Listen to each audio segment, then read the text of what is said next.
لیکن ایک موقع پر ذرا سی لغزش ہو جاتی ہے. آپ نے اپنے سرتاج سے کہا اے میرے سرتاج، اے میری شریک حیات، اے میرے سرتاج، اے میرے شوہر نامدار، آپ اپنے رب کی بارگاہ میں دعا کیجئے.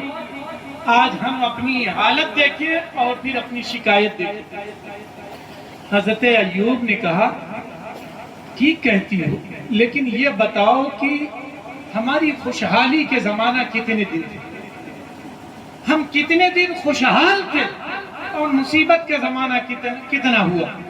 بیوی نے بتایا تقریباً 80 سال ہم لوگ خوشحالی کی زندگی گزارتے ہوئے چلے آئے، اور بتایا کہ پھر مصیبت کہا اس کے مقابلے میں تو بہت ہی مختصر. حضرت ایوب کہتے ہیں مجھے اپنے رب کی بارگاہ میں حیا آتی ہے کہ جس رب نے مجھے 80 سال تک نعمتوں سے نوازا ہے، اس رب کی بارگاہ میں ہم تھوڑی سی مصیبت آنے کے بعد ہاتھ پھیلاتے، اپنے رب کی دی ہوئی نعمت کو کھا گئے، اپنے رب کی دی ہوئی نعمت پر عیش و آرام کیا. جب رب کی طرف سے تکلیف آئے تو ہم رونے چلانے لگ جائیں. یہ میری غیرت کو گوارا نہیں ہے. میرے رب نے جب مجھے نعمت دی ہے تو مجھے مصیبت بھی اسی نے دی ہے، میں اپنی اس مصیبت پر راضی ہوں. بہرحال اسی موقع پر بیوی نے کچھ ایسا کہہ دیا، آپ نے قسم کھا لیا کہ میں تم کو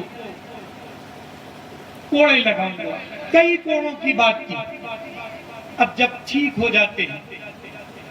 ہو جاتے ہیں تو جب نیک بیوی ہو، اچھی بیوی ہو، تو اس کے ساتھ کوئی ظلم و بربریت کا معاملہ کیا جائے، یہ بہتر نہیں ہوتا. حضرت ایوب جب صحت مند ہو گئے، اللہ تعالیٰ نے ان کی آزمائش کو لوگوں پر واضح کر دیا. ہر طریقے سے وہ امتحان میں کامیاب ہو گئے. اب باری آتی ہے کہ بیوی کو ان کی اس خطا پر جو قسم کھائی تھی سزا دی جائے. لیکن اچھے لوگوں کا معاملہ ہوتا ہے تو پھر ان کے ساتھ ہیلا کیا جاتا ہے، ان کے ساتھ کوئی تدبیر نکالی جاتی ہے. بیوی نے بات کہی تھی، حضرت ایوب نے قسم کھائی تھی، قسم بھی پوری کرنی ضروری ہے، سزا بھی دینی ضروری ہے، اور اس بیوی کی لاج بھی رکھنی ضروری ہے. قرآن مقدس میں اللہ تعالیٰ ارشاد فرماتا ہے وَخُذْ بِيَدِكَ ضِغْثًا فَاضْرِبْ بِهِ. اے ایوب ایک جھاڑو لے لو. 100 کوڑے کی بات کی ہے، 100 چھڑی کی بات کی ہے، 100 لاٹھی کی بات کی ہے. ایک جھاڑو لے لو، اس جھاڑو میں 100 سیخ ہو، اور ایک جھاڑو مار دو، تمہاری قسم پوری ہو جائے گی. ایک جھاڑو مار دو. حضرت ایوب نے 100 کی بات کی تھی. اگر بیوی نیک ہو، اچھی ہو، اور اس کا سلوک اچھا ہو تو اس کے ساتھ تدبیر کی جاتی ہے، ہیلا کیا جاتا ہے. تو ہیلا حضرت ایوب کو یہ بتایا گیا کہ تم نے چونکہ پروردگار کے نام کی قسم کھائی ہے، اس کے نام کی عزت و آبرو بھی رکھنی ضروری ہے، اور لیکن بیوی کی عزت و آبرو بھی رکھنی ضروری ہے. ایک جھاڑو لے لو، 100 تیویاں ہو، اٹھا کر کے بیوی کو ایک جھاڑو مار دو، تمہاری قسم پوری ہو جائے گی. حضرت ایوب اس طریقے سے زندگی گزارتے ہیں. بیوی ہو تو ایسی ہو، مصیبتوں میں ساتھ دے اور پریشانیوں میں ساتھ دے، اور لیکن اور بندہ بھی ہو، شوہر بھی ہو تو ایسا ہو، اور پروردگار اپنے بندوں کے ساتھ ایسے ہی معاملہ فرماتا ہے. اللہ فرماتا ہے ان اللہ مع الصابرین، بے شک اللہ صبر کرنے والوں کے ساتھ ہے. تم معاملہ اپنے رب پر چھوڑ دو، رب کی طرف سے آئی ہوئی مصیبتوں پر صبر کرو تو پروردگار تم پر اپنی رحمتوں کی بارش فرما دے گا. آخری بات جو میں نے حدیث پاک شروع میں پڑھ کر کے سنائی کہ انما الصبر عند الصدمۃ الاولیٰ. ایک خاتون تھی، ان کا ایک لوتا بیٹا تھا، چھوٹا سا بچہ تھا، انتقال ہو گیا. بہت رو رہی تھی، چلا رہی تھی. ادھر سے حضور گزرے اور کہا کہ صبر کرو. اس خاتون نے نہ پہچانا کہ یہ کون.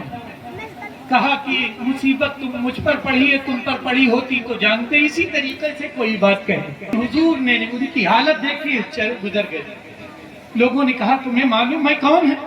کہا نہیں، میں نے نہیں جانا. کہا ہم سب کے نبی صلی اللہ علیہ وسلم. روتی چلاتی تڑپتی ہوئی یہیں یا رسول اللہ مجھے معلوم نہیں تھا. حضور فرماتے ہیں انما الصبر عند الصدمۃ الاولیٰ. صبر تو جب چوٹ لگے تب کا صبر ہوتا ہے. آخر میں تو ہر ایک کے آنسو خشک ہو جانے ہیں، ہر ایک کی آواز بند ہو جانی ہے. ایک دن روئیں گے، 2 دن روئیں گے، 3 دن روئیں گے، ہفتہ بھر روئیں گے، کیا زندگی بھر روئیں گے؟